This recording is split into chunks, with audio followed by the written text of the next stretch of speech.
नमस्कार मित्रांनो, मी प्राध्यापक डॉक्टर संतोष सूर्यवंशी. पाठीमागच्या 8 ते 10 वर्षापासून स्टॉक मार्केटमध्ये ऍक्टिव्हली काम करतोय आणि मार्केटमध्ये काम करत असताना एक गोष्ट मी प्रामुख्यानं ऑब्झर्व्ह केली.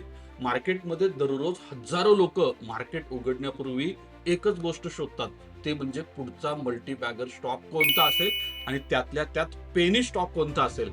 8 रुपयाचा स्टॉक 80 रुपये झाला तर 10 पट पैसा होईल. 5 रुपयाचा स्टॉक 500 रुपयाला पोहोचला तर 100 पट पैसा होईल. हे ऐकायला खूप सोपं आहे, म्हणूनच ते धोकादायक आहे. कारण पेनी स्टॉक सर्वात मोठी आकर्षक गोष्ट त्याचा बिझनेस नसतो, ची किंमत असते.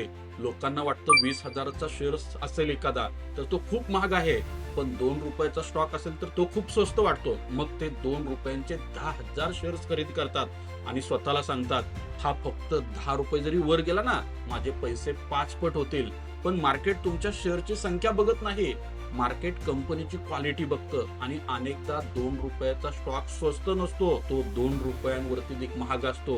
मग खरा प्रश्न हा नाही की पेनी स्टॉक मल्टीबॅगर होऊ शकतो की नाही.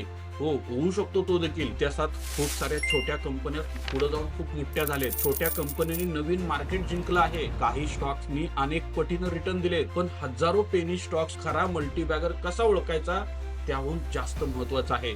मल्टीबॅगरच्या नावाखाली अलीकडे ऑपरेटर गेम मार्केटमध्ये मोठ्या प्रमाणात सुरू आहेत. सगळ्यात आधी एक गैरसमज दूर करूया. पेनी स्टॉक म्हणजे फक्त कमी शेअर प्राइस असलेली कंपनी नाही. 10 रुपयाचा स्टॉक लहान कंपनीचा असू शकतो, पण 10चा स्टॉक अशी कंपनी देखील असू शकतो जे मार्केटमध्ये जिचे कोट्यावधी शेअर्स मार्केटमध्ये आहेत. म्हणून शेअरची प्राइस एकट्यानं काहीच सांगू शकत नाही. कंपनी खरोखर किती मोठी आहे हे जाणून घेणे मार्केट कॅपिटलायझेशन बघावं लागतं. एक उदाहरण सांगतो. समजा 2 कंपन्या असतील, दोघांची शेअर प्राइस आहे 10 रुपये. पहिल्या कंपनीचे 1 कोटी शेअर्स आहेत, तिचं मार्केट कॅप बनेल 10 कोटी. आणि दुसऱ्या कंपनीचे 100 कोटी शेअर आहेत, तिचं देखील मार्केट कॅपिटलायझेशन 1000 कोटी. दोन्हींची शेअर प्राइस सारखी आहे, दोन्ही कंपन्या सारख्या नाहीत, पण स्टॉक फक्त 5 रुपयाला मिळतोय. ही इन्व्हेस्टमेंट थेसिस नाहीये, ती एक फक्त प्राइस टॅग आहे. खरा मल्टीबॅगर शोधताना पहिला प्रश्न असला पाहिजे, ही कंपनी काय करते, तिचं प्रोडक्ट कोण विकत घेतं, त्याची मागणी वाढत आहे का, कंपनी ज्या सेक्टर मध्ये काम करते ते सेक्टर मोठं होतंय का, आणि सर्वात महत्वाचं, कंपनीकडे अशी कोणती ताकद आहे जी मोठ्या कंपनीकडे देखील नाही. एखादी छोटी कंपनी देखील नश प्रोडक्ट बनवू शकते. तिच्याकडे स्ट्रॉंग विजन असेल, त्या क्लायंट सोबत दीर्घकालीन कॉन्ट्रॅक्ट असेल, कॅपॅसिटी एक्सपान्शन सुरू असेल, किंवा ती एखाद्या वाढत्या इंडस्ट्रीची महत्वाची सप्लायर असेल, तर ग्रोथ स्टोरी बनू शकते. पण जर कंपनी काय करते हे 2 वाक्यात जर समजावता येत नसेल, तर फक्त वेबसाईटवर मोठमोठे शब्द असून चालत नाही. AI, green energy, defence, digital, global expansion, पण रेव्हेन्यू कुठून येतोय हे स्पष्ट नसेल तर सावध राहा. कधी कधी कंपनीचा बिझनेस कमी, कीवर्ड जास्त असतात. दुसरा फिल्टर काय वापरू शकतात, सेल आणि प्रॉफिट. मल्टीबॅगर होण्यासाठी स्टोरी पुरेशी नसते. मल्टीबॅगर त्या स्टॉकला सपोर्ट करत आहे का, नंबर्स त्या स्टोरीला सपोर्ट करत आहेत का, ते बघावं लागतं. मागील 5 वर्षात सेल किती वाढला आहे, प्रॉफिट वाढत आहे का, ऑपरेटिंग मार्जिन सुधारत आहे का, आणि 1 वर्षात अचानक प्रॉफिट 5 पट झाला. त्यापूर्वी अनेक वर्ष कंपनी पास इनॅक्टिव्ह होती. एका वर्षाचा प्रॉफिट इम्प्रेसिव्ह असू शकतो, पण मल्टीबॅगर साधारणपणे एका तयार होत नाही, तो अनेक वर्षाच्या एक्झिक्युशन मधून तयार होतो. रेव्हेन्यू वाढत असतो, मार्जिन इम्प्रूव्ह होतात, कर्ज कमी होतं, कॅश फ्लो मजबूत होतो आणि मार्केट शेअर वाढत. मग हळूहळू मार्केट त्या कंपनीला वेगळ्या नजरेनं बघ. इथं एक हिडन मेकॅनिझम देखील राहतं. प्रॉफिट दाखवणं तुलनेनं खूप सोपं असू शकतं, पण कॅश लपवणं खूप कठीण असतं. कंपनी प्रॉफिट लॉस स्टेटमेंट मध्ये नफा दाखवत असेल, पण प्रत्यक्ष बिझनेस मधून कॅश येत नसेल, तर प्रश्न विचारावा लागतो,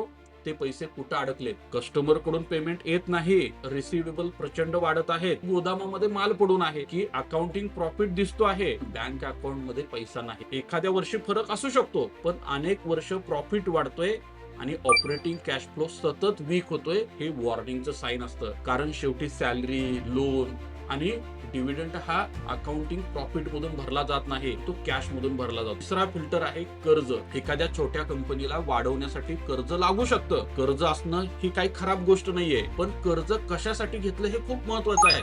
नवीन प्लांट उभारायसाठी घेतलंय, कॅपॅसिटी वाढवण्यासाठी घेतलंय, वर्किंग कॅपिटल साठी घेतलंय, की जुनं कर्ज फेडण्यासाठी परत नवीन कर्ज घेतलंय. कंपनीचा ऑपरेटिंग प्रॉफिटचा इंटरेस्ट भरू शकतो का, की प्रॉफिटचा मोठा भाग बँकेकडे जातोय? कारण छोट्या बिझनेसेसवर कर्जाचा भार जास्त असेल आणि एक जर खराब वर्ष गेलं तर कंकटात सापडू शकते. ह्या कंपन्यांकडे ब्रँड, ॲसेट आणि लिंकचे ऑप्शन असतात. पेनी स्टॉक कंपनीकडे अनेकदा दुसरी संधी नसते. चौथा फिल्टर आहे प्रमोटर. पेनी स्टॉक मध्ये फक्त बिझनेसवर बीट करत नाही, मी मॅनेजमेंटच्या प्रामाणिकपणावर सुद्धा बीट करत असता. प्रमोटर होल्डिंग किती आहे, ते सतत वाढत आहे का कमी होत आहे? प्रमोटरने शेअर्स प्लेस केले आहेत का ते स्वतः शेअर्स तारण ठेवून कर्ज घेत आहेत? वारंवार वॉरंट, प्रिपरेशनल अलॉटमेंट किंवा नवीन शेअर्स जारी करत आहेत का?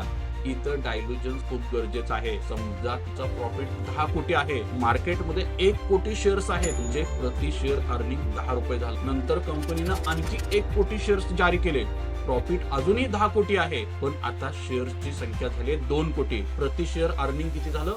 5 रुपये. कंपनी तिथंच आहे, पण तुमचा हिस्सा अर्धा झाला आहे. म्हणून कंपनी वाढत आहे का एवढंच बघू नका, तुमचा प्रति शेअर हक्क आहे की नाही ते पण बघा, का तो कमी होतोय. आणि 5वा फिल्टर आपण लावला पाहिजे कॉर्पोरेट गव्हर्नन्स. ऑडिटरनं अचानक राजीनामा दिला, फायनान्शियल रिझल्ट उशिरा येत असतील, रिलेटेड पार्टी ट्रान्झॅक्शन प्रचंड असतील, प्रमोटरच्या दुसऱ्या कंपन्यांसोबत संशयास्पद व्यवहार असतील, कंपनी सतत नाव बदलत असेल, आज टेक्सटाईल, उद्या टेक्नॉलॉजी, परवा दिवशी इलेक्ट्रिक व्हेकल, त्यानंतर रिन्युएबल एनर्जी, बिझनेस मॉडेल इतक्या वेगानं बदलत असेल तर कंपनी विजनरी असू शकते, किंवा ती फक्त मार्केटमध्ये त्या महिन्यात काय चाललंय ते पाहत असू शकते. प्रत्यक्ष ट्रान्सफॉर्मेशन जिनियस नसतं. काही ट्रान्सफॉर्मेशन फक्त स्टॉक एक्सचेंज अनाउन्समेंट मध्येच होत असतात. 6वा फिल्टर देखील खूप महत्वाचा आहे, लिक्विडिटी. पेनी स्टॉक मध्ये प्रॉफिट कमवण्यापेक्षा बाहेर पडणं खूप कठीण असतं. क्लीनरवर स्टॉक रोज अप्पर सर्किटला जातो, तुमच्या पोर्टफोलिओ मध्ये प्रॉफिट वाढत असतो.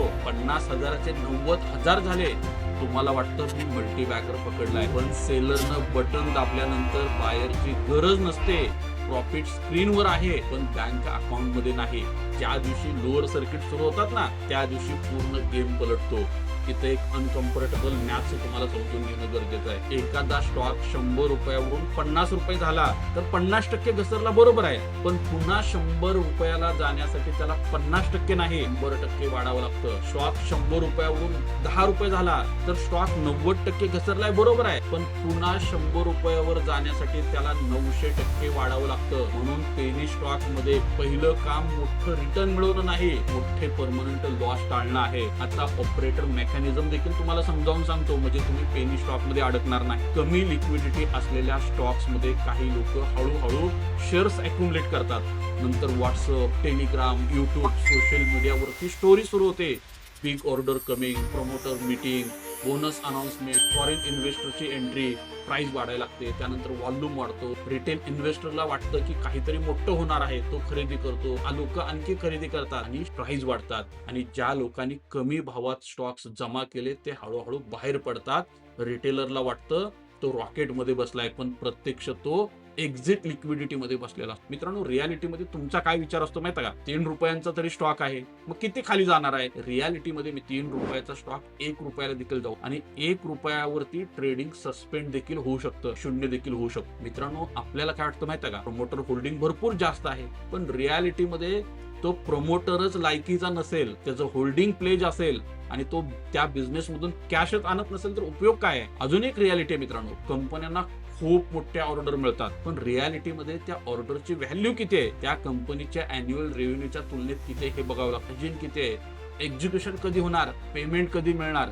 कारण 100 कोटींची ऑर्डर हेडलाईन मध्ये मोठी दिसते, पण 5 वर्षात एक्झिक्यूट होत असेल आणि मार्जिन फक्त 2% वाढणार असेल तर हेडलाईन आणि शेअर होल्डर व्हॅल्यू ह्या गोष्टी वेगळ्या असतात, हे पहिल्यांदा लक्षात घ्या. खऱ्या मल्टीबॅगर मध्ये काही पॅटर्न अनेकदा दिसतात. छोटा समजण्यासारखा बिझनेस, वाढणारं मार्केट, सातत्यानं वाढणार असेल, प्रॉफिट पेक्षा कॅश फ्लो मजबूत आणि नियंत्रित कर्ज, आणि सर्वात महत्वाचं प्रामाणिक आणि कॉम्पिटंट मॅनेजमेंट, शेअर डायल्युजन वर नियंत्रण, आणि अशी व्हॅल्युएशन जिथं भविष्यातलं सगळं यश आधीच प्राइस मध्ये भरलेलं नसतं. पण इथं सर्टन्टिटी नसते. सर्वच फिल्टर पास करणारी कंपनी देखील फेल होऊ शकते. टेक्नॉलॉजी बदलू, कस्टमर निघून जाऊ शकतात, रॉ मटेरियल महाग होऊ शकतं, प्रोमोटर चुकीचा निर्णय घेऊ शकतो, गव्हर्नमेंट पॉलिसी बदलू शकते. पेनी स्टॉक वेस्ट आणखी महत्वाचं आहे तितकं एका स्पेक्युलेटिव्ह आयडियामध्ये संपूर्ण कॅपिटल टाकणं म्हणजे रिसर्च नाही, तो ओव्हर कॉन्फिडन्स असतो. कारण मल्टी बॅगर स्टॉक शोधताना एका गोष्टीकडे आपण दुर्लक्ष करतो, हा स्टॉक 10 पट होऊ शकतो पण जवळपास तो 0 होण्याची देखील शक्यता.